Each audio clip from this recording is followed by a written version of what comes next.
Министрлер кабинетинин төрагасы Акылбек Жаппаров Сауд Аравиянын инвестиция министринин орун басары Бадыр Аль-Бадыр жетектеген делегацияны кабыл алды. Министрлер кабинетинин басма сөз кызматы билдиргендей, жолугушуунун жүрүшүндө тараптар мындан ары көп тараптуу кызматташтыктын кеңири чөйрөсүн талкуулашты. Министрлер кабинетинин төрагасы билдиргендей, Кыргызстан жаратылыш ресурстарына бай, булага Борбордук Азия аймагында бир катар атаандаштык артыкчылыктарды берет. Кыргыз Республикасы Саудиянын ири компанияларын соода, инвестиция, айыл чарба, энергетика, илим жана билим берүү долбоорлорго тартууга кызыктар, деди министрлер кабинетинин башчысы. Ал ошол эле инвестициялык кызматташтыкты кеңейтүү жана эки өлкөнүн ишкерлеринин ортосунда бизнес өнөктөштүктү түзүү зарылдыгын белгилеп, саудиялык компаниялардын тажрыйбасын жана дүйнөлүк рыноктогу кырдаалды эске алуу менен Кыргыз Республикасын долбоорлорго активдүү катышууга чакырды. Тараптар көп тараптуу өз ара аракеттенүү алкагында кызматташууну активдештирүү тууралуу макулдашты. Сөздөн ишке өтчү мезгил келди. Эки тараптуу маселелерди өнүктүрүүдө кескин секирик жасообуз керек. Кыргыз тарап бардык багыттар боюнча ар тараптуу колдоо көрсөтүүгө, ошондой эле мамлекеттик кепилдиктерди берүүгө даяр деп жыйынтыктады министрлер кабинетинин башчысы.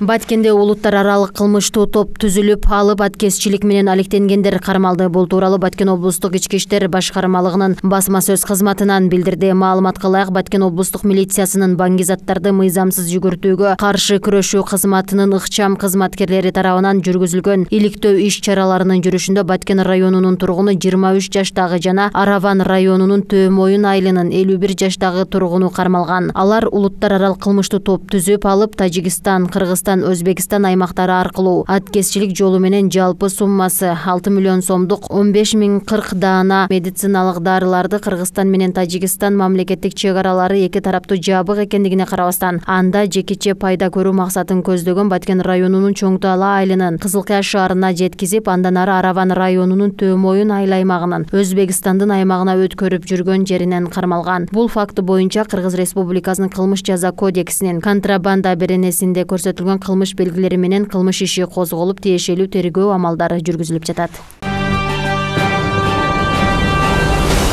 Кытай бийлиги коронавирус оорусунун рекордтук өсүшү тууралуу маалымдады. Бул тууралуу Кыргызстан Республикалык штабынан билдиришти. Билдирүүгө караганда, Кытайда акыркы күндөрү коронавирустун 39.791 жаңы учуру аныкталган. Алардын ичинен 3.709-унда оорунун белгилери билинген. 36.082-синде белгилери билинбеген учур. Мындан тышкары бир адам каза болгон. Ошентип, Кытайда COVID-19 жугузуу учурлары 2.071.159-га чейин өсүп, ал эми адам өлүмүнүн саны 5233-кө жеткен. Өлкөдө 4 күн катары менен коронавирус илдетине чалдыгуунун рекордтук саны катталууда. Ал эми Кыргызстанда 21-нен 27 ноябрга чейин 19 адам коронавируска кабылды. Бул тууралуу Санепид көзөмөл департаментинен билдиришти. Маалыматка ылайык, илдетке кабылгандардын ичинен 5-өө ооруканага жаткырылып, 14-ü үй шартында дарыланууда.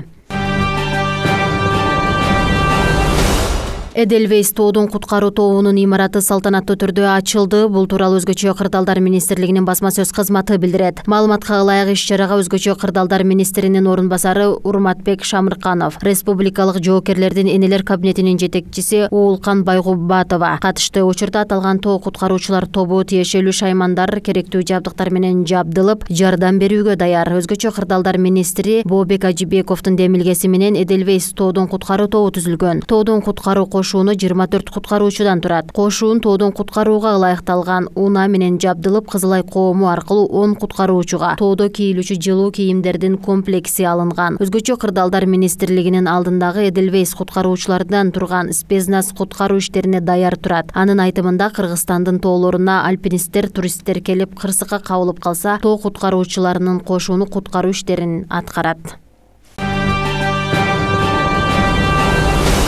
Кыргызстанда чакан ГЭСтерди курууга мамлекет тарабынан шарттар түзүлүп, долбоор ишке аша баштады. Мамлекет башчысы Садыр Жапаров бул тармакта көңүл буруп, инвесторлорго жеңилдиктер берилген. Курултайда дагы белгиледи. Ички инвесторлор тарабынан курулган чакан ГЭСтерди электр энергиясын мамлекет сатып алат. Бул чакан ГЭС Жалал Абад облусунун Көк Ар дарыясына курулуп жатат. Жумуш 24 саат токтобой, түнкүсүндө прожекторлордун жарыгы менен бетон коюу иштери жүрүп жатканын көрүүгө болот. Белгилей кетсек, мындан сырткары Таласта нарында ГЭСтер реконструкцияланып жатат. Кыргыз гидромет борбору 29 ноябрдан 5 декабрга чейин өлкө аймагында күтүлгөн аба ырайы тууралуу маалымат таратты. Бишкек шаарында 29 ноябрда мезгили менен жаан, кар жаашы күтүлөт. 30 ноябрда түнкүсүн жаан-чачын күтүлбөйт, күндүз кар жаашы мүмкүн. 1 декабрда кар жаашы күтүлөт, 2-5 декабрларда жаан-чачын күтүлбөйт. Батыштан соккон шамалдын ылдамдыгы секундасына 4-9 метрге жетиши күтүлөт. Чүй, Талас, Ош, Жалал-Абад облустарында 29 ноябрда көпчүлүк аймактарда жаан, кар, тоо этектеринде жаан, тоолуу райондордо кар жаашы күтүлөт. 30 ноябрда түнкүсүн тоо этектеринде жана тоолуу райондордо кар жаашы күтүлөт. Өрөөндө жаан-чачын күтүлбөйт, күндүз айрым жерлерде жаан, кар, тоо этектеринде жана тоолуу райондордо кар жаашы күтүлөт. 1 декабрда көпчүлүк аймактарда кар жаашы күтүлөт. 2 декабрда түнкүсүн айрым жерлерде кар жаашы күтүлөт. 2 декабрда күндүз, 3 декабрда жана 4 декабрда түнкүсүн жаан-чачын күтүлбөйт.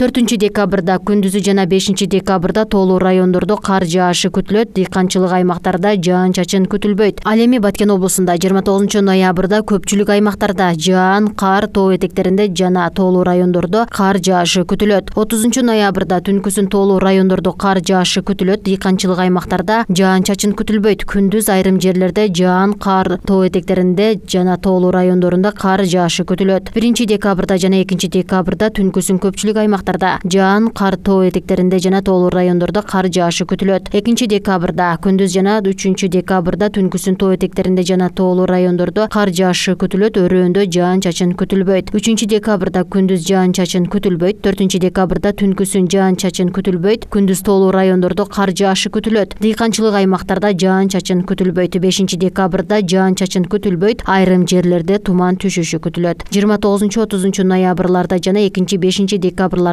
айрым жерлерде туман түшүшү күтүлөт. Ысык көл жана Нарын облустарында 29 ноябрда көпчүлүк аймактарда кар жаашы күтүлөт. 30 ноябрда түнкүсүн айрым жерлерде, күндүз көпчүлүк аймактарда жаашы күтүлөт. 1-2 декабрларда айрым жерлерде кар жаашы күтүлөт. 3-4 декабрларда жаан-чачын күтүлбөйт. 5 декабрда түнкүсүн жаан-чачын күтүлбөйт, күндүз айрым жерлерде кар жаашы күтүлөт. Жолдор тоңголук тайгак болот. Батыштан соккон шамалдын ылдамдыгы секундасына 4-9 метрден, 1 декабрда айрым жерлерде 15-20 метрге жетиши күтүлөт.